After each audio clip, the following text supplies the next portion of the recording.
Welcome to the Racing Roots with Hamm, and today I got my special guest, the Beer Man. Hey everybody, how y'all doing? We're going to do some NASCAR playoff predictions 2020. Yes. So we're going to see how this whole playoff thing shakes out for the NASCAR season. So yes, we're going to who is better to talk about this with than the Beer Man, because he is such an avid race fan. Watches every race. Did you miss anything, like even trucks and No, this weekend? Xfinities? Oh, this weekend was a good weekend. Yeah. Yeah, it's Talladega weekend. That's right, Talladega. So Super Speedway. Yeah, so we had either a Talladega party or Beer Man's birthday party. So happy birthday to the Beer Man. Thank you.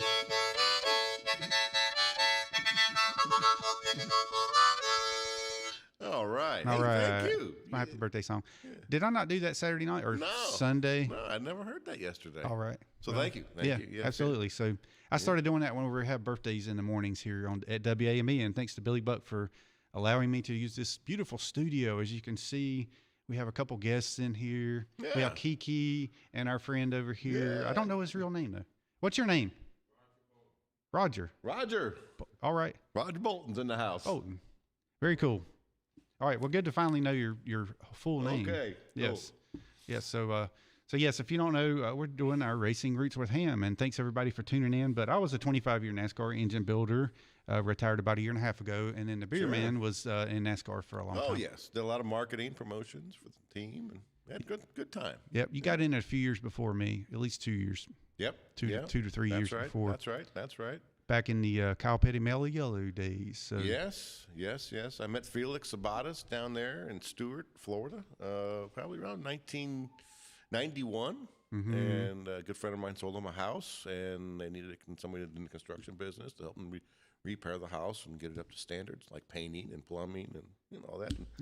And then we decided, we came up with the idea of the NASCAR trivia board game, and I had an idea. We were out in the boat, and told Mrs. Sabates about it, and she said, "You come on over and have dinner with Felix tonight, and we'll talk about it." And I was like, yeah, I bet that was an exciting time. Yeah, but I took an old Monopoly game. I spray painted silver, went over there and talked to him, and he said, told me a lot of things about NASCAR and how political it was and challenging it is. Yeah, so here's your game. Here, leave it there. Okay. I'm going to switch camera angles so we can see. Doing over there we go. Okay. Yeah, so we're over here now. We can see the game sitting right here in front of us. So yeah, and he said, kid, you might have something. And I went home, told my dad, look, this is what I want to do. Mm-hmm. So we sold the construction business down there, and I moved up here in '92, lived on a couch for 3 or 4 months, and finally got some sponsors and manufactured the game, sold it on my own, and then Mattel came in and bought the game, and I gave them all to them, and it's been a good career. And then Felix came, and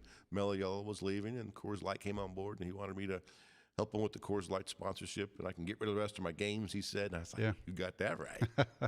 So it was always been a good career. And then I took care of Felix and the Coors Light sponsorship for probably about 12 years, I think it was, traveling each week, working with the local distributors and putting up the banners and building displays and the show car, and of course giving out the beer on Friday, 50 cases every Friday, and then Saturday was VIP and Sunday hospitality, and then put up the big top, take it down, do it the next week. That's what it seemed like, a circus. We're just traveling week to week. Yeah, like race day was crazy. After working all week in the market and then seeing all of the managers and all the retail accounts, and then they would come to the racetrack at the hospitality, the Coors Hospitality tent, and then I'd see them again and do pit tours and bring Sterling over or whoever our driver was and sign autographs, and I'd take care of some of the good VIP folks, and it was good because after a while people started drinking Coors Light, because Bud and Bud Light and Miller Lite was strong, and but now you look out there, Coors Light's really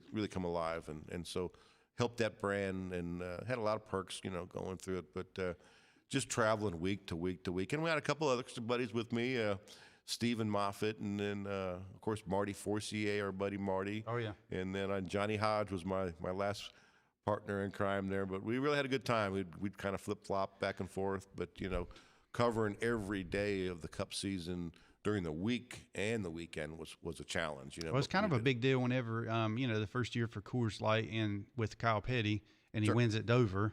Yep, 95. And that right? was my first win working on a race team. Oh, yeah. And, I went right into the Cup Series, and so it was just like, wow, this is so super cool. Yeah. And then of course after when Sterling started running really good in 2000s, you were still involved with the team, and I had moved on at that time. Because Chip Ganassi come in and he said, well, if you still want to work here, you're gonna have to switch to the car side. But I was pretty well ingrained into the engine program at that point, so I decided to stick with that. So I ended up leaving. But yes, Gary Flattery's tuned in. He said, "Hey, hardest working man in NASCAR. Good to join you. Very good to have you here." We always went back and forth. No, you're the hardest working man in NASCAR, but yeah, he's a good guy. Oh, Gary, I got to get him on here sometime. But he's up in the Ozarks, I believe it is. Yeah. So what's up, Chad Hyder? He says, "Hi, kids." Dickie Dennis. Good evening, y'all. The infamous fence climber in 2014. Dickie Dennis. And we got Kiki here with us, and Artie Ford's up in New Hampshire. New Hampshire. Make sure I get that right. New Hampshire. Yes. And Dana Fanu. Dana Faniff. Baby Yes. Dana, what's up, bub? I love you, man. I miss you. Looking forward to this, brother. Yeah. And what's up, Dana? Linda Jinks says, "Hi, everyone. Happy birthday, Beer Man." Yes. Yep. And then, so as I traveled across the country, What's up, Rachel? when we go up to New Hampshire, Dana, lived up there in Maine, so I'd give him a call and we'd hook up, right? Dana and I, we did New Hampshire quite a few times, man. And he even brought his dad. That was a real special time. Chuck with us, baby. Very cool. Biggest thing I remember, New Hampshire, you get up there and you're going through the woods. You see all these fences made out of rocks stacked up everywhere. Oh, yeah. They got granite quarries. You just come out of the woods, and then there's the track, What's up, Lee Troutman and Carolyn and Brett? I've had Brett Troutman on here before. Very good. He's the wrestling and racing kid. Yes. I say kid, but Rachel Robbins down in Charlotte. RD Ford says, "How y'all falls, cold, sneezes, spread fast, and could be more of a cold." Chad Hyder says, "Scott, you mentioned construction, but did you have any marketing or design background previously?" Well, love you, mean it. No. Actually, that's a good question. I came out with my game, and I went to high school, and got out of high school. I tried college 3 different times, and never really made much of it. But I kept, working my dad's construction business, and I decided I was making more money in the construction business and learning about the real world and how to treat people and work with folks than trying to go and spend 4 years in college. And a lot of my friends went to college and all that, but it was just a way to go. And then, like I said, when I met Felix, it was all about building your brand and going with it, and don't take no for an answer. That was my biggest thing. And back then, there's no cell phones and laptops and computers. Well, we did have computers, but they were dinosaurs. Right. The older fella, Gene Granger, big old newspaper reporter, lived in Spartanburg, South Carolina. He was one that helped me with a lot of the history trivia questions, and he had this old computer. It was like green screen and like yellow, orange words on it, and everything was with floppy disks back then. Yes. 6 inch or 6.5 inch or something like that. But no, I actually, Chad, I learned the marketing when I really got into the Coors side of it, because that's when I'd go to these racetracks and Budweiser would just hand me my behind on a platter, and that's a marketing crew to do Budweiser, and then Miller, right? I'm up against Mud, and then I got Miller to go with, and they gave me a van full of banners and hats and stand-ups and signs and stuff. But I made it count, right? Yeah, you did. And I knew how to get them and make less of more, right? Yes. They had more. You don't mess with those big 20-foot red and white Budweiser welcome race fan banners, right? You see them from, I won't say a mile away, but you're going to see them a long distance, right? So I had to make mine count, right? Well, I can tell you one thing. When we rolled into town, no matter where we went, we would see a Coors Light banner somewhere, and it'd be like, yes, that right there. Beer Man here, That's awesome. Beer Man's been here. And they would be in the good places where you definitely visible. Yep. So you were very, very good at that. And then Paul is down in Port St. Lucie. He has a question about, he said, how many cases of beer can you fit on a golf cart? Asking for a friend.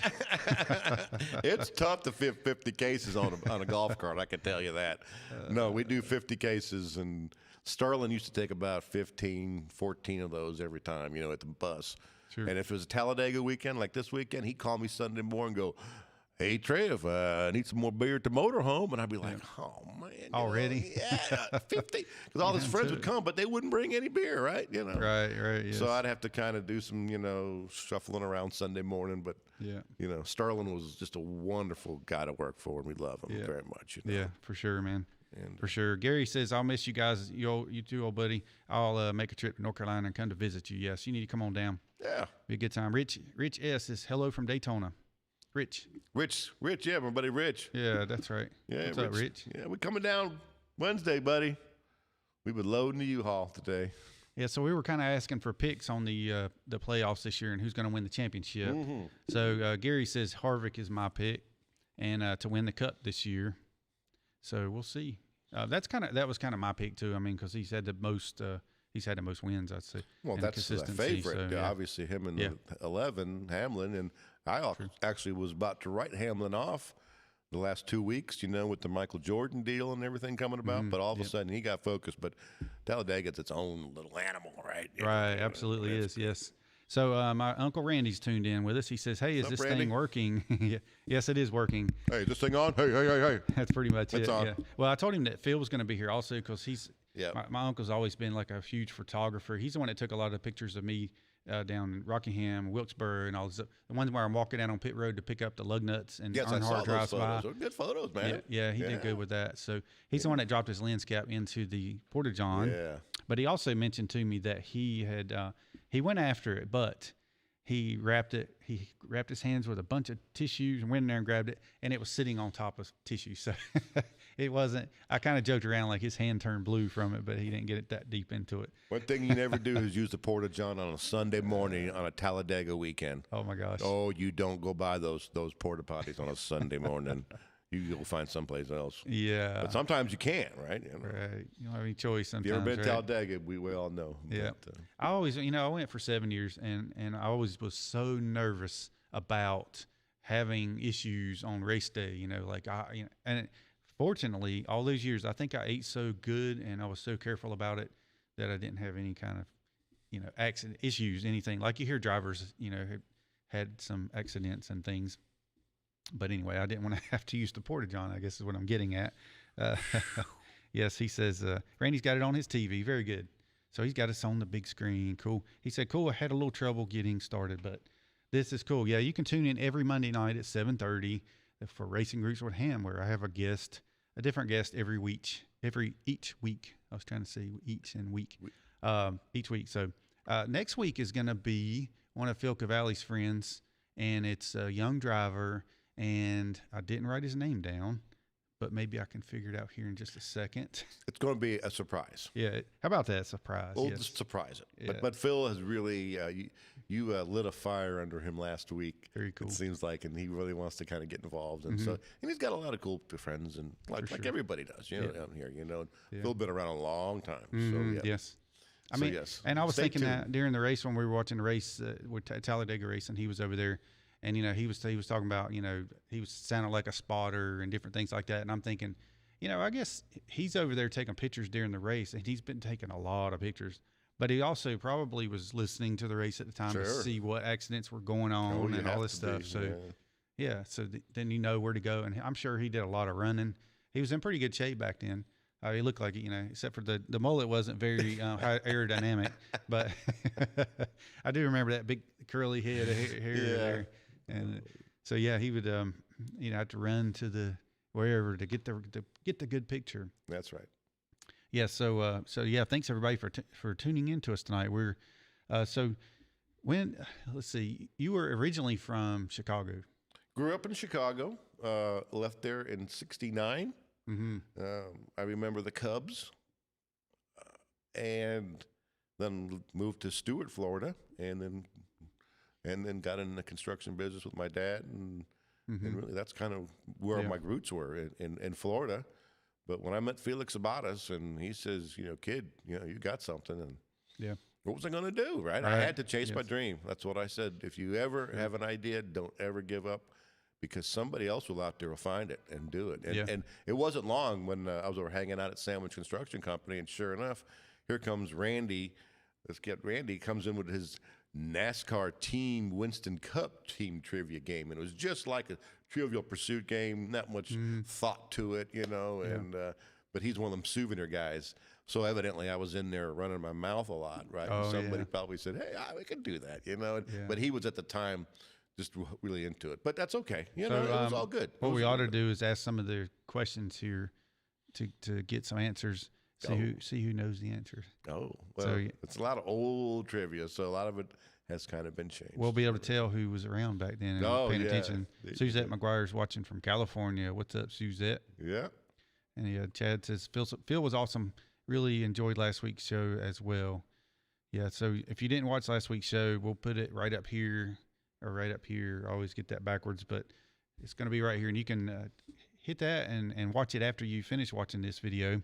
And so, but yeah, he goes through and he pulls out, I'm sure that's not all of his pictures, but he brought his pictures. He had stories behind them. So he showed a picture. We had it on the easel over here and a separate camera on it. So that video is very cool. It's like having a documentary right there and his stories from the picture, some great stories.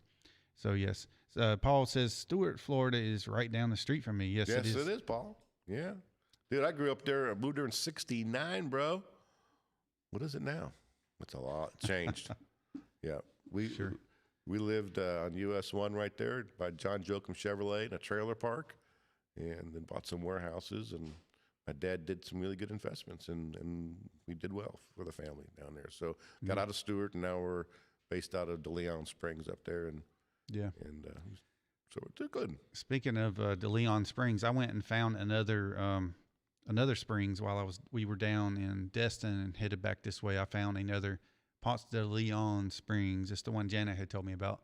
So we stopped by there, and I did some video, and I've got to put those together yet. I went looking for the search for the Fountain of Youth, and we actually went to the Fountain of Youth where it was probably the original one, probably where Ponce de Leon actually landed or walked around, but the water wasn't that good. I would have thought it'd been like a little taste of heaven. Yeah, I saw a good friend of mine on Facebook put on there, said if you're sad and ugly, buy a metal detector and just be ugly. Oh. That's a pretty good one, huh? That is good. I like that. That's a good metal detector one. Yes. Phil says, I had a great time last week. Yes. Yeah. We had a great time with you, Phil. So you're welcome to come in anytime. Yeah. Yes. Yeah. We just need to come in next time. And so you got all the pictures and stuff out of the way. Now you can just come in and just tell stories, tell about yourself, tell your stories and all this stuff. So, yeah, I mean, you're definitely worth several shows for sure. And everybody knows you. I mean, everybody's seen you on TV or in pictures. So, and Gary Flattery says, do you reckon the engines are piling up for Colt on the dyno? Yes, piling up for Colt on the dyno. Colt runs the engines on their dyno. Maybe they'll roll one in and at 5 p.m. Yeah. So, we, all right, when I was building engines, we would, the dyno guys, they like to get out there about 5 o'clock if they can. Otherwise, the engine builders kind of like, 4:30, maybe 4:45 or so. We'll finish up our engine for the day and push it back to the dyno. Well, if they got a fresh engine there ready to run, of course, they're going to be like, well, I guess we got to run it tonight. Or Doug Yates will come in there and, hey, you're going to run this engine? So, they would always give us a hard time. Oh, sure, you can come back here right before time for us to go home. How long would they run them? And they'll run them they'll spend a couple hours on them. Really? Nowadays, it's not too bad. They check the timing and check the valve lash and all that. But, guys like me would have the valve lash pretty much right on, right? Right, Gary?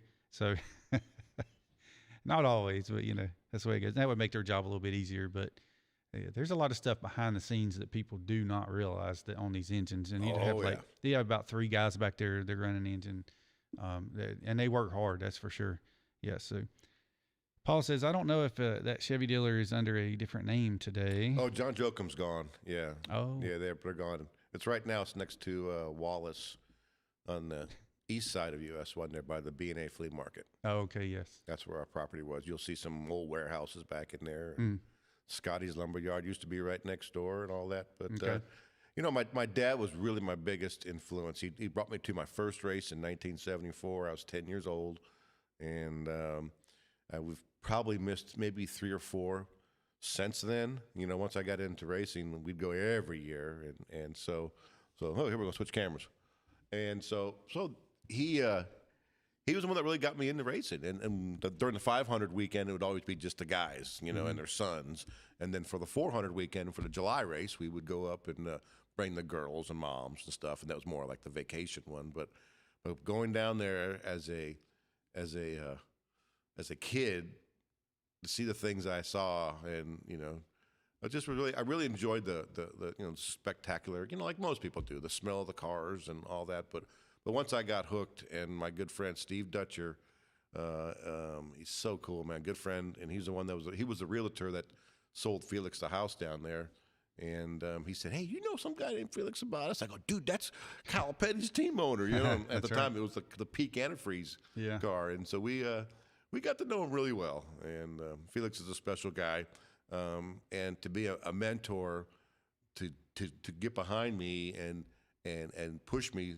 Never did write me a check for the game, but he helped me, and he was really my mentor, and he believed in me, and that's really what helped me open some doors by getting some meetings. But I would go to, I'd set up a sales meeting with Unocal, gasoline or Goodyear and AC spark plugs. I'd put it all out there and go to the Kiko's and get the color copiers, right? They put the logos on there. We play the game, and Yeah, okay, very cool. $10,000. Oh no, we want 10,000 from you. I'm like, oh no. But once Bill Simpson came on board, bless his soul, it was good, because once I had Bill Simpson, I'd go back to Sandwich and I'd be striking out, and he'd go, "Well, Scott, what happened?" I go, "Well, no, not today," And I wasn't a salesperson at all. I was just a carpenter from Stewart, Florida, and diehard Cubs fan, and there you go. But and race fan, and holy cow, yeah. So Bill Simpson, he came on board, said, "I'm on," and then Eddie Hickman from Goodies. I got my sponsors, Goodies came on board, and then we had Sam's Construction. Them folks, Chris and Sam Politis, love those guys, man. Oh yeah, they hooked us up. Then they had the Stock Car Cafe later on. But yes, at the airport, and everything. Yep. So that was my artwork, and basically the game was, it's got some little cars in there in the ponds, and they got the cards, and I made it real simple and real easy, So you roll the dice, you move your crew chief out in spaces, you pick that color card up and answer the question, and how many beers can you drink after a while. I sold a lot of them, but I put little decal sheets, but a lot of people would come back and say, "Man, that black car, we kept throwing that thing over the fence, Talladega." Sure. But it was a lot of fun. It was something that just it just really got me going, and that was my way of getting in. Very cool, man. People say, "How do you get in?" You got to work for free. We were talking about the metal detectors earlier, and Jana chimes in because they're on their way here, I believe. She said, Ding. "Yep."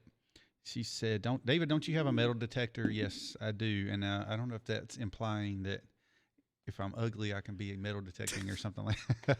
Hey. Maybe so. Hey. It's over here now. Yes. Hey. Gary says, "You were the best. 20 years pulling that handle on you rockets." Man, I'll tell you what, we did put out some horsepower, didn't we, Gary? All those years. Mm-hmm. And then, so Gary worked at Sabco. I don't know if you remember. Did he? Yeah, he worked in the parts department for a while. Yeah. And then he went to work for Robert Yates. So he was there, I don't know, probably 20 years. Did you remember our boy Jason Milks was in the parts department? That's right. Gary probably. Jason Milks.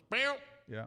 I hadn't seen him in forever. Yes, he follows us every now and then. Very cool. I sent him the link, but he's got some kids growing up, and good stuff. Yeah, Gary loves his Yankees. They said they're playing tonight. Yeah. So Scott's not a Yankees fan. No, my Cubs they were 2 and done last week. Oh, okay. Yeah. Sad. Yeah. It happens. Sad. Yes. Sad. And Paul says, "Okay, I've been to the flea market. There must be one down there." Yes, the B&A flea market. Yeah. Chad says, "Being an Indians fan, I will switch when I hear the Cubs." Sorry, Chad. I twitch when I hear the Cubs. That we said. Come on. RD says, "Guys, older engine. Should I replace the rods, lifters, rockers, and springs all at the same update? Older engine, should you replace all that stuff? It depends on what you're going to do with it. I mean, there's all kinds of scenarios there. So you have to send me a message, and we can talk about that, because that goes very specific question. I could give you specific answers on that. if you're going to drag race it, if you're going to, what you're going to do, it just all depends on that. So yes. And, so you were, oh, what's your favorite Sterling Marlin story? Since you're always the one to ask. I don't know if y'all noticed, every show, Scott always, if he's not here, he'll send me a text and say, hey, ask him what their favorite Sterling Marlin story is. You have to. Yeah.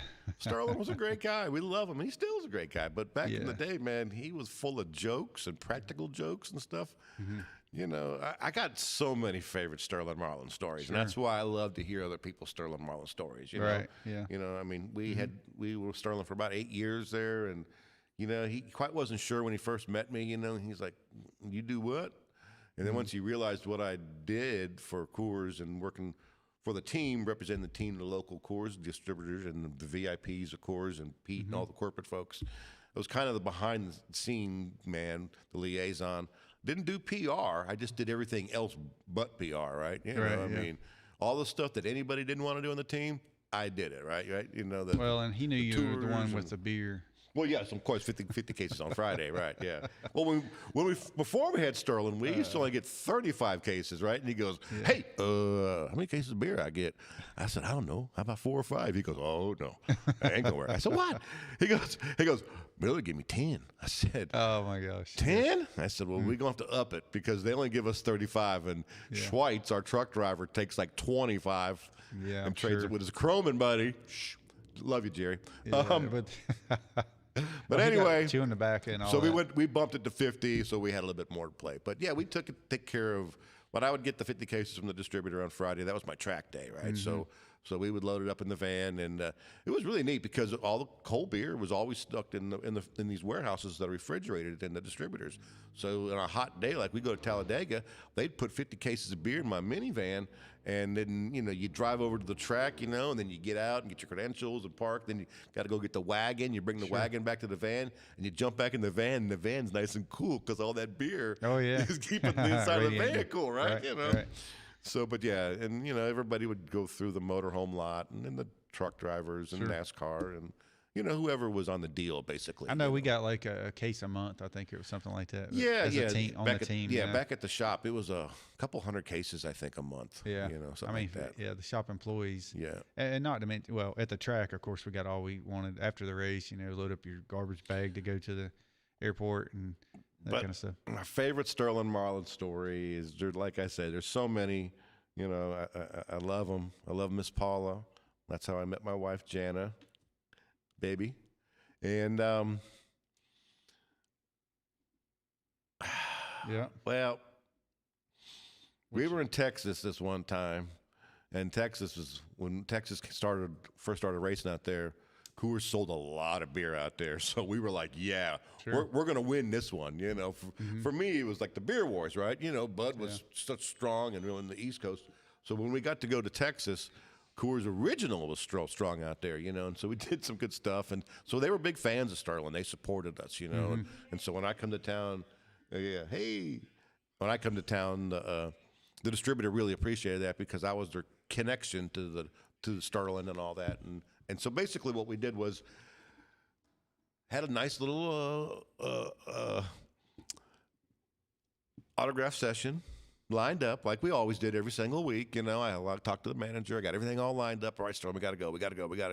I pick them up at the track, and we head over down the road, down 35 and towards Fort Worth. And, of course, we're having a couple of cold, frosty ones on the way or before on the way. While we're there, the best one is you met me. I told them that was the best story. Yes. Because I met my wife. This is the second best Sterling Marlin story. Wink, wink. I'm telling the second best one. So we're headed back to the track, and this was right after our win in Michigan? No, Vegas, because we won in Michigan, and I poured beer on him on the victory lane, and then we got him in Vegas, and he looked at me and says, "Man, I'm gonna get you back." Right. I had no win, and so sure enough, we leave the party and the autograph session. We're headed back and like, "Hey, Trev, look at them lights over there. Look at them lights over there." And I'm driving this little, I guess it was a rental car because we flew out there that time.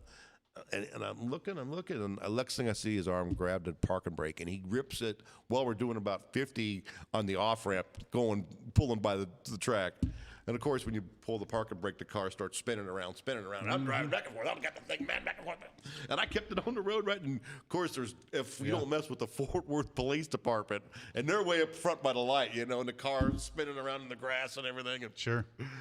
I pick it up there, and he's like, "I got you, man. I got you. I got you." And we go to the light, and the Fort Worth policeman looked at us, and we're good. Come on, Sterling Marlin's in the car. Yeah. But yes, that was a Oh, pretty Sterling. hair raising. I didn't think he'd do that because he was a king of practical jokes, man. Sure. They would come to the track, and when he was out there testing, I think we talked about this before. He'd get a rental car, and they used to do practical jokes on him, and they would turn the radio all up, rip the knob off. They would put a quart of oil all in the exhaust manifold, so when he cranked the car up and had it back, things smoking, man. Put anti-seize around all the handles, so when you go in, you can't get that anti-seize off your hands. Yes. He played a lot of tricks and jokes on everything. He loved quarter sticks of dynamite too. Oh my gosh. Yes. If you ever seen him and he had some dry ice or anything, a quarter stick, man, look out. He did a lot of crazy stuff. So my uncle Randy asked a question. Hey, do one of you want to sit over here in this chair and I'll turn that mic on? So, all right. He says that game box looks familiar. My uncle, he printed at Anderson Press, I think it was. So he said, I think we printed the box wrap at Graphic Image. He worked at different places, but Graphic Image. I actually met my manufacturer, and they were at Sandwich with my buddy RT, and it was So you don't really know who did it was Banta Publishing out of printing. Wisconsin. Okay, maybe he Yes. knows who that is then. Yes. I know he printed a lot of the old souvenir magazines for the different racetracks because I ended up with a lot of those.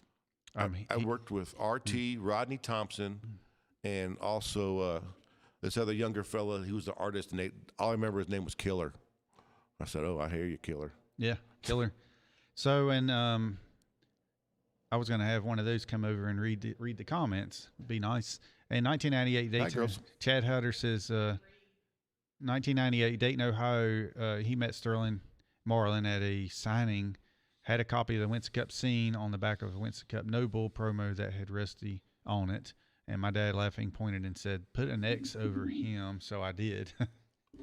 So, Rusty was one of those that a lot of people, you either liked Rusty or you didn't. That's right. You either liked Earnhardt or you didn't. That's right. And That's that was right. kind of so, yeah, Chad says, apparently found great humor in that we sang Rocky Top and security made us leave, but Sterling said we were cool. Yeah. Yeah.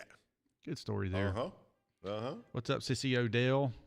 Hey, everybody, late discussion, catching up. Yes, and you can always come back and watch this video again and make comments, ask questions, and we'll answer them.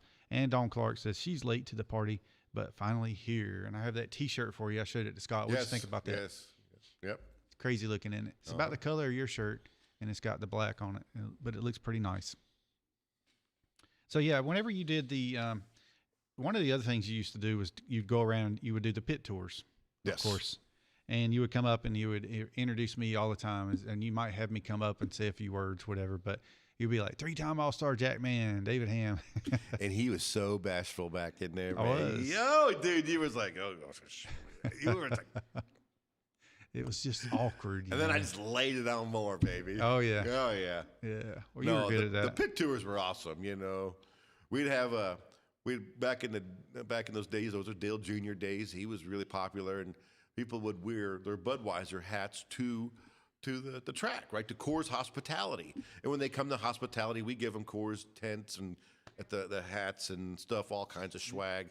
But they refused to not take off their Budweiser hat. So what we would do is come down there, and I would ask one of the guys on the pit crew, like, hey, Billy Bob, tell us what we do with that duct tape, and he would say, well, we use it for a lot of things. We tape it, put it on the car and different things. And I said, I need a volunteer. I said, you, sir, how about you? And I pointed out the guy with the Budweiser hat. So he'd walk up there, and I said, what else we do with that? And he rips it off and puts it right over the dude's hat, man, Oh, yeah. We used to have some fun on those things, but Heck yeah. But you know, just like everything, I really enjoyed doing the pit tours because we did it like unlike anybody else. Most people were, you know, real slow. These are the tires, but we had fun, you know, and I just had my there's certain lines and my jokes and my laughs, and just like every other tour. But you know, it was fun. Oh yeah, good stuff, man. Yeah, are we on this one? They were good times. So we got Jana over here. She's going to talk a little bit. I can hear something coming out of her phone, so I'll just turn that back down. So until she gets her volume down. Can you hear me, Jana? Is it okay? Somebody's playing it. No, it's coming from over there. So no, it's not. Okay, it's a song. You hear it? Yes. Oh, it might be back feeding through our program. Here, let me do this right here and see if that takes it off. Okay, is that better? Oh, you hear nothing. Absolutely. Oh, okay. Well, that's what you need to hear. Yes, I took the music off from hers. So anyway, hopefully it's not playing on our video. But all right, so good evening, Dickie Dennis and Dawn Clark. So yeah, we got Kit and Sissy and Dawn. All right, so and we got Jan over here. She's going to read any further comments. So all right, so I would ask you who is your favorite driver, but I think I probably know the answer to that. Who? Sterling Marlin. God, it's hard. Most likely, yes. But growing up, I was a Richard Petty fan. Mm-hmm. In my program from the Daytona 500, 1974, I took it to show and tell school, right? Yeah. And in my program, I got Richard Petty's name like underlined through the whole thing. So obviously, yes, I was born loving Richard Petty. And then I found this young man from Dawsonville, Georgia, and his name was Bill Elliott. Sure.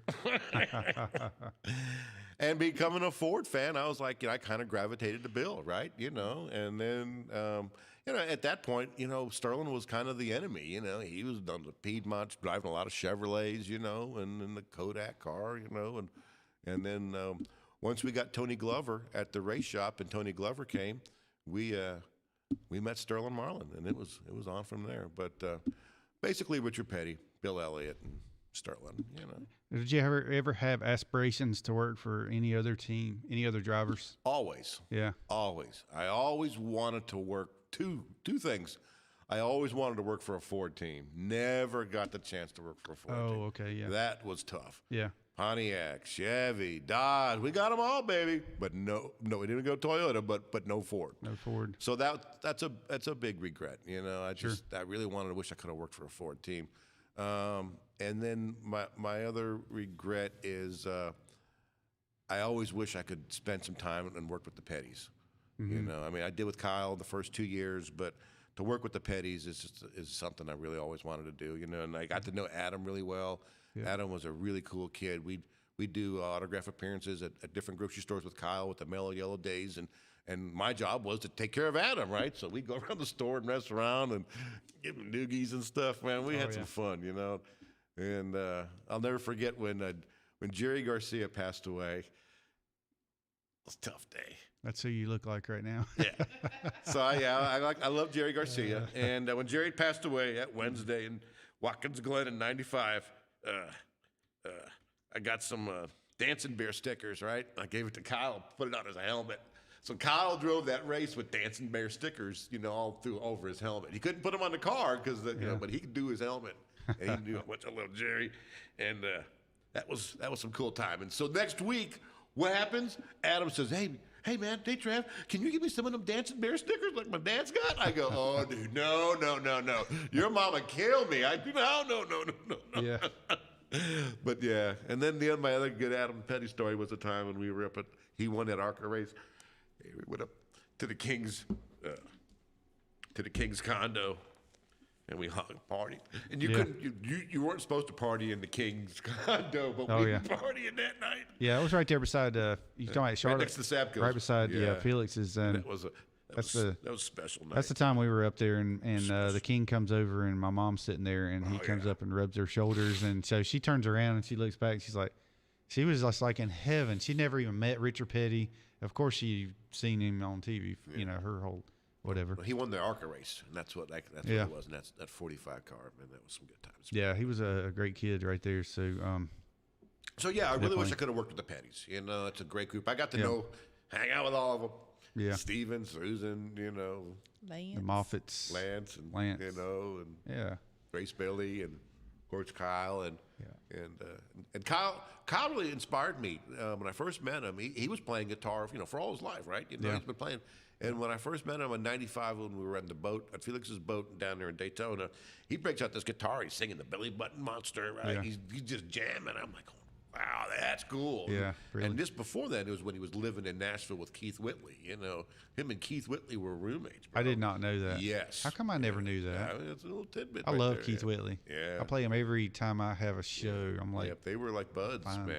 They were, close. wow, that is very cool. When I first met Kyle, he gave me his cassette tape, and then of course it had the song, Old King Richard was one of my favorites. Yep. And I just remember asking him, and I said, so how do you, he said that the studio makes you sound good, even though he does good without all the mixing and stuff, but he's like, you could do it.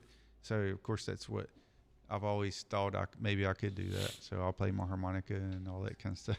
But anyway, yeah, So, Kyle was those cool. are two. I don't want to say they're regrets, but I just wish I could have worked right forward and worked with the Petties. And speaking of working for the Petties, I kind of did, like whenever I was working at Sabco, I actually did the machine work for Richard Petty Motorsports. Yeah. So that was I thought, man, this is very cool. This is one of the blocks that's going in the 43 car. Yeah. Of course, later on when they switched to Ford, they ended up building for them too. So I mean, we helped start the Kyle Petty charity ride, in '95 and '96 when Stephen Moffat was with me and over at Sabco, and then immediately once they left, then we didn't do the charity ride anymore. But that was some fun, hanging out with Chris Spencer, Jimmy Spencer's sister. Yes, she's Chrissy. passed away. Oh, she did? I think, yeah. She Oh, I didn't. Okay. I haven't seen her in over Yes. 20 years. But So she was a hoot, man. she took care of the fan club. The fan club, yes. Boy, yeah. We had lots of fun with Chris Spencer. Yeah. She looked just like Jimmy, but in a woman. I'd say probably everything was Just the great. same. She was a character. What we did was I didn't ride the motorcycle. I helped with the chase vehicles and the van. So in case somebody broke down, we'd put the rider in the van, and then we had a truck and trailer, load the bike up, and we kept going. And at one point, I think we were like in Kingman, Arizona, over there by Death Valley. And next thing you know, we're driving the van. All of a sudden, you hear psst, and the smoke, and it's almost like something you see in the movies, right? Sure. Yeah. Yeah. But we found out it was like a air conditioning hose or something. So the van still drove. We just didn't have air. But that was better than being stranded out there, And we were always behind the pack. Tilly and those boys, Yeah. they would haul ass. Tilly, Harry Gant, Click Baldwin, they were the leaders of the pack. So they were out there doing 80, 90, in front of everybody going, and we'd be way behind everybody. So if somebody broke down, it'd take a while to load them up, Yeah. But those bikes could only go 2 hours. So every 2 hours, they would be at the gas station. Okay. So we pull up as they're just leaving the gas station. We're like, hey, wait for us.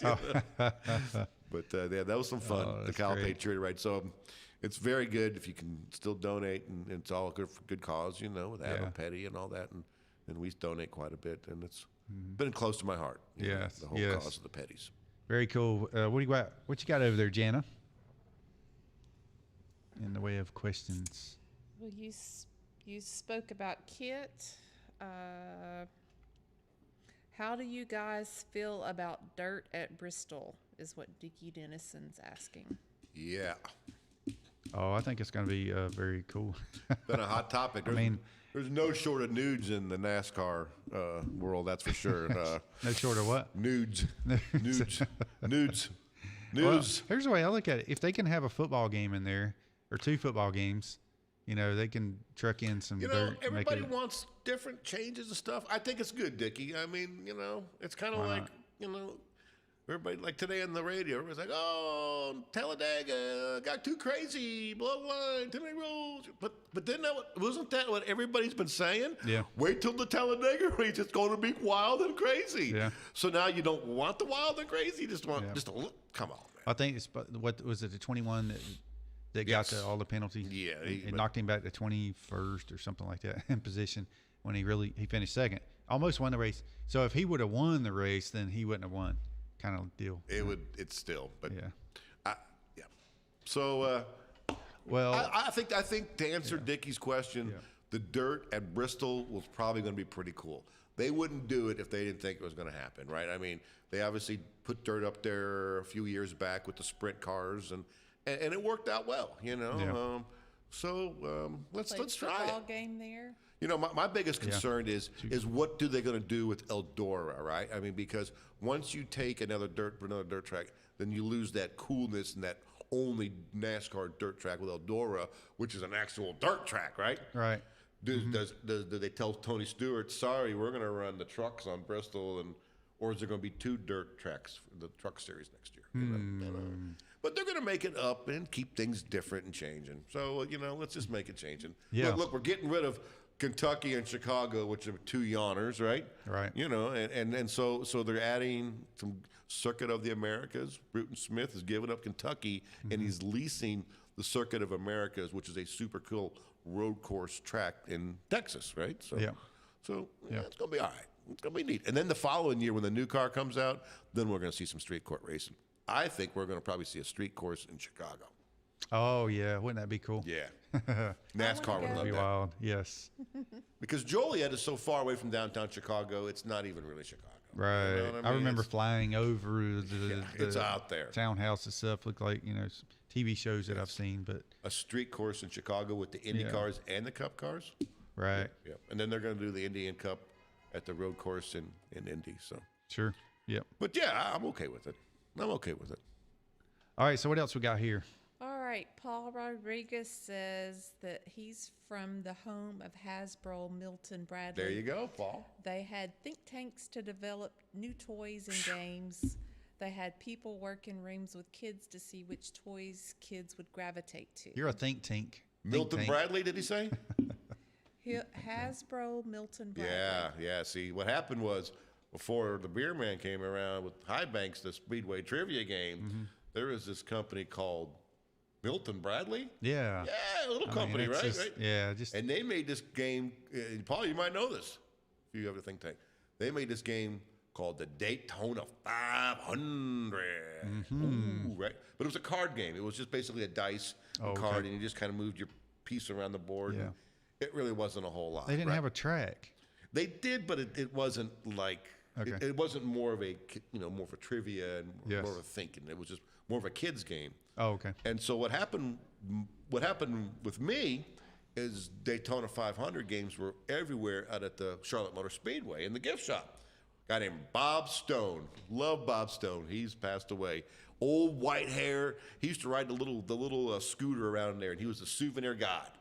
Right? Everybody told me, if your game's going to sell, you got to ask Bob Stone. Because if Bob Stone says it's going to sell, it'll sell. Yeah. So what do? You go see Bob Stone. You show him the game and have him play. No, it with dude, you? I go in and say, hey, man, I'm Scott. I've got this NASCAR trivia game coming around. Yeah. And he goes, son, I got about 3-4 cases of Daytona 500 games from Milton Bradley I can't even sell. Oh. And you're going to come sell me more NASCAR games? Yeah. He want to talk to me. Oh, okay.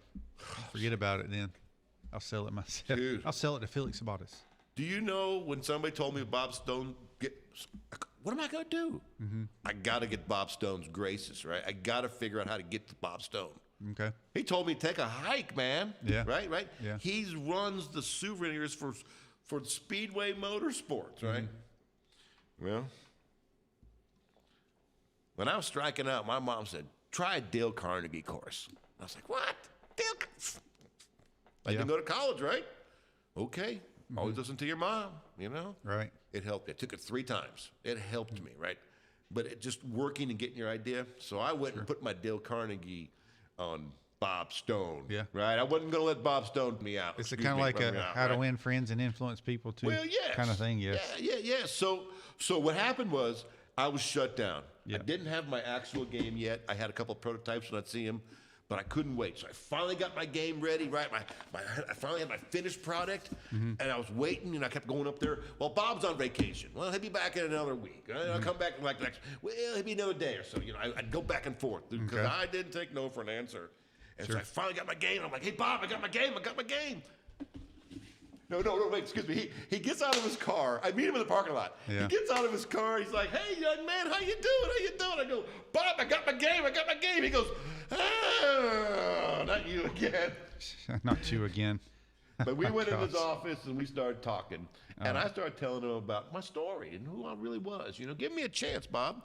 And he loved the opportunity of growing up in South Florida. You like this, Paul, and hanging out in Fort Lauderdale. He was like a 50s and 60s, go down there for spring break. So I finally found something in common that we could talk about. We weren't going to talk about Milton Bradley's game or my game or nothing. We were going to talk about when he was younger in Fort Lauderdale having a good time. Right? Oh, yeah. And it brought back good memories. Right. Next thing I know, he's starting to like me, right? He's starting to listen to me, you know? And so I just kind of a little bit more. He was really, really curious about Felix Amatis's boats, right? Because they were big boats, you know? So I talked to him about that. Finally, Bob looks at me and said, you know what, kid? You sit outside that window right there, and you set up, and you do whatever you want to do. And if anybody bothers you, you tell them you're with Bob Stone. And I go, I hear you, Bob. Mm-hmm. All right. That's how I got through, man. And then from there, I set up my game and my little stand, right? You know, I was right next to Earnhardt's trailer and Jeff Gordon's trailer. And back then, it was $3,000 to set up a trailer at the track. Wow. You had to sell $3,000 worth of T-shirts before you made your $1. Well, if you got Jeff Gordon T-shirts, you're going to sell $3,000. But the beer man, he ain't got to sell $3,000 worth of games, right? Before I make my $1. But Bob was really cool. He said, whatever you sell, I'll take 25% of that and put it in games. And then he put my games in the gift shop. Okay. And then we ended up really working together. And then from there, he let me set up at Bristol and Atlanta and all the SMI tracks. And that's really who helped me too, Bob Stone, man, you know? Yeah. But you cannot let people say no. You got to persevere. And that's what I did. I mean, it was almost impossible. Milton Bradley. You learned how to win friends and influence people. Yeah, One of the things. That's what it's called. Yeah, Right. it was. You know, you just had to get your point across and understand where he was coming from. Yeah. So Paul makes a comment that the running the cup cars it's too sophisticated to run on dirt. Well, you know what? They're going to they're changing the car though, so it may work out okay with this independent suspension and all that they're going to go to. So, But that's not going to be till that's probably part of it. 22. Yeah. So maybe it'll. Yeah. Who knows? We'll see. And Dickey agrees. Yep. All right. All right, and Linda Jenks says, do you guys think that yellow line rule at Talladega should be changed? Nope. It's worked fine. Yeah, I think it's working fine too. Yep. Can't. Yep. If you get forced, you got forced. But And if they you go know to the pass, rules. if you go to pass, not wreck, there's no wreck, then it's illegal. But if you're avoiding a wreck, you got to go below. Yeah. As much as I'm not a big 11 car fan, Right. yeah, I don't think so. Yeah, if you gain a position or whatever. Yeah. So Yeah. yes, for sure. And any rumors about North Wilkesboro? I haven't Yeah. heard anything. I mean, We drove by there Friday, and those little weeds started 20 years ago. Dude, they're 25-foot trees. yes. Going up through the grandstands. Oh yeah. Another 10 years, you're not going to see don't even see the grandstands Yeah, on the it'll road be anymore. but overtaken. Like that won't happen. Like the little track down in Wilkesboro Charlotte. will not happen. I mean, Yeah. No. I don't see it either. no. It's a great museum track to go up and be nostalgic, you know, get some moonshine, chill out, man. And, you know, think about talk to all the ghosts up there and everything, man. Yeah, you know, sure. Racing legends, but it's not going to come back, no. Yeah, Paul says David was Blaney, a neighbor of yours. Well, he moved out. He was down the street. He was near Hut Strickland. So I don't know if he moved. I'll have to ask Hut about that. I don't think so. Yeah, I don't know where that come from. Paul, let me know what you.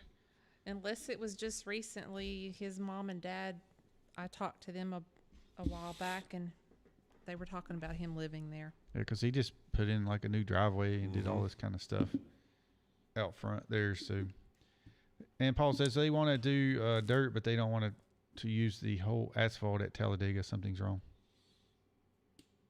So, I don't know. Yes, RD says, like that sales history, Scott. Yes. Scotty. Don't take no for an answer. The squeaky wheel gets the oil. And Man, it took me so long to get the mellow yellow deal done. It must have been a couple of months. Yeah. And, you know, it was like, leave a message, call me next week. You wait next week, call me in the end of the week. Sure. He's on a vacation. To do my mellow yellow deal, Randy Duncan, I had to go up to Motorsports Tradition and sit in the lobby. Yeah. In the lobby. Oh, hey, how you doing? Oh, I'm Scott. I want to see Randy. Is he? You got an appointment? Oh, no, I don't have an appointment. But he knows I'm trying to get a hold of him. Oh, well, I'll have to see if he's in. I go, well, I got all day, right? Yeah. So I sit in the lobby, and here comes Randy. Well, hey, buddy, how you doing? I'm like, dude. That's that reminds me of, and Chad's asking me about, you get that book from Hammond yet, Hamm? I have not yet, but that reminds me of my first interview in NASCAR and sitting there waiting on Jeff Hammond, and I waited for 2 hours out in the lobby just to get in and do the interview. And the first thing he says is, "You sure are persistent, aren't you?" Well, Yes. there you have it. Squeaky wheel gets the oil. I've always said. That's right. Hey, Bob Patterson's tuning in. Bob, love you, mean it, Bob. Bob used to help me a lot on the pit tours. Yeah. So what's he say, Jenna? He said drivers block way more than they did when Dave, Oh, yeah. Trev, and I went to the track. Oh yeah, yes. Yeah. It's all about that rearview mirror, baby. You're looking up, you're looking up, you're looking up. Just go back and watch Jen Carr. 4-hour race yesterday. A long time. That's a lot of beer. Yeah. Yeah. For sure. And yes, that was good times. Yeah. And, Fifth Creek and Tiki Bar. if Phil's still tuned in, we had a good time hanging out with him too. Yeah. And I know the ladies enjoyed the pictures on his computer. There was a lot of them, I guess. Yeah, a lot of them that he didn't show that night, I'm assuming. Okay. There was a lot that he's going to put in his book Oh, yes. Yes, he's that gonna make a we book. actually got a preview of. Oh, okay. Is it a lot of pictures or does it have a lot of words too? I mean, because I just like looking at books with pictures in them, just saying. He showed us I don't- pictures, so I don't know. Of course, we all look for the pictures. That's right. Yes. Dawn says, Hamm, David Hamm, write a book. I will help you edit. Okay. I'm holding you to it right now because I have thought about it. I've been wanting to do it for 20 years now, but I just haven't committed to it. My All good right. buddy Lance always told me, man, dude, you need to start writing a book, man. Back in Yeah. 96, 97, and he'd come to the races. That was so cool. Like I said, I'd see Dana up in New Hampshire, and I was in Florida, I'd see Lance, and just wherever I was going, Chicago. I had lots of friends all over the country, and it was always a good time. It was always a good time. And one of the things you could do, write it before you forget half the stuff. And another thing, I could take all the interviews and things and compile them into a book. I told Cuckoo Marlin he needed to write a book. Oh, before he yes. passed away. Right.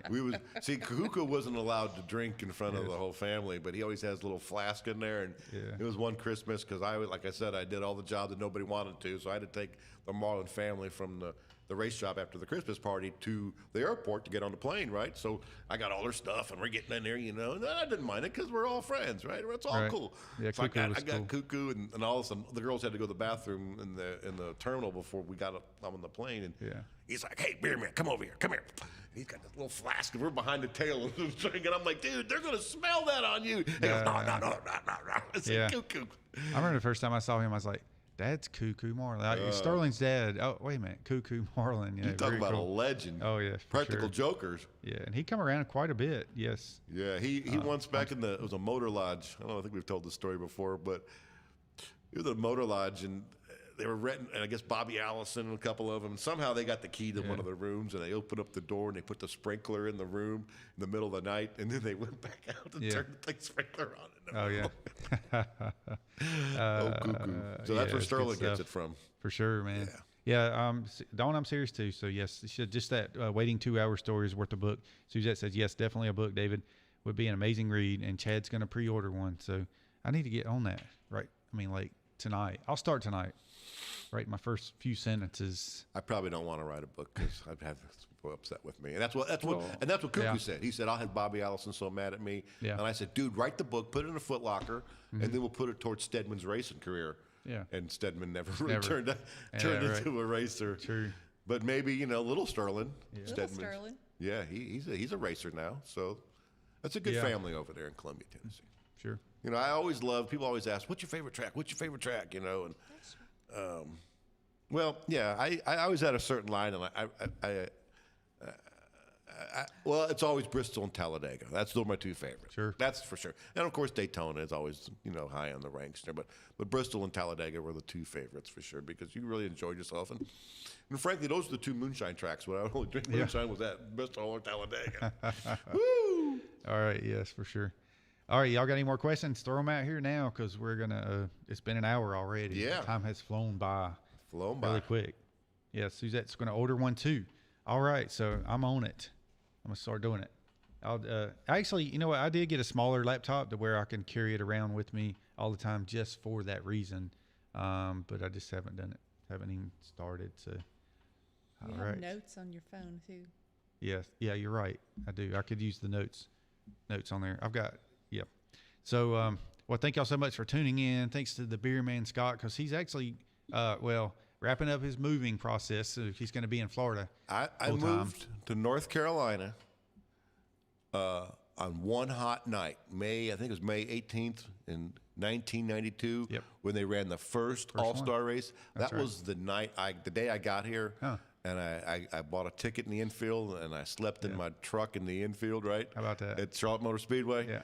And it's almost 30 years. I was on the top row on the backstretch that night. 1992. And it's the moonshine. I mean, it was perfect. It was perfect. And I was getting ready to get a job working at Sabco, and here's damn Kyle Petty running Earnhardt down the backstretch, right? Remember? Yeah. And Davey was coming. We all knew Davey had the fastest car that night, and he was coming. And then Kyle. Well, you all know what happened, Kyle, and then everything Right, sparks. yes. But I was like, damn, this is a pretty good team. I'm ready, you know. Oh, yeah, But for sure. I do want to say, if there's any folks that I worked with that are watching, you know, thank you for being my friend, and thanks for all the good times and the memories we've had up here. And you know, it's just been an awesome career. And I did come up here for two reasons. I tell folks, for NASCAR and bluegrass, baby, right? Yeah. You know, I love bluegrass too. And That's right. so I don't think I'm going to work back in NASCAR. And I finally learned how to play bluegrass. I started picking about 5 years ago, and love it. You know, David's picking on the banjo. You know, we're no professionals, man, but we're playing and we enjoy it, and that's what it's all about. So, I tell you, you're never too old to start learning a guitar. G, C, and D, and you're on your way. I'll tell you what. Someday we'll have you come up and play on the Piedmont Folkways radio show. Well, I have to practice some more. You know. Right here at 7:30 every Wednesday night. That's a plug for his radio yes, show. Piedmont Folkways. Check us out on Facebook. All right, one more Yes. thing here. I think Phil Cavalli has set up for next week Dawson Cram. Dawson Cram. Dawson so that's Cram. Thanks, Phil. Thanks, Phil. It's going to be a good show. So is Phil going to come with him, did you say, or you don't know yet? But either way. I'm sure Phil come on. Yeah, that'll be cool, though. And that's Kevin Cram's son, who is a famous crew chief. Yeah. And he worked for us. We found that out today. And so that's good, It'll be good. These young kids are coming up, and it's really good to see that. It's got to go somewhere, right? For sure, And there's some racers. And so. Well, at least, with his dad being in racing, he knows some of the history about it. Sure, and that's important. Sure. I think it's very important. Yep. Yeah. Thanks, Gary Flattery. Good chatting with you, David. Good to see you too, man. And thanks everybody else for tuning in. And is there any more reporting words there, Dickie? Dana, if Dana's still on, I love you, brother. I miss you. Yep. Used to have fun, didn't we, dude? Good times. Yeah, we did growing up. Yeah. Good stuff. All right. Well, thank y'all so much for tuning in. Check out DHammiam.com so you can find all my social media there and links to the websites. This will be on there tomorrow. And so stay tuned for more good things to come. And tune in next Monday night at 7:30. So we will see y'all then. Have a great week. Where's your harmonica? Take us out, baby. Here we go.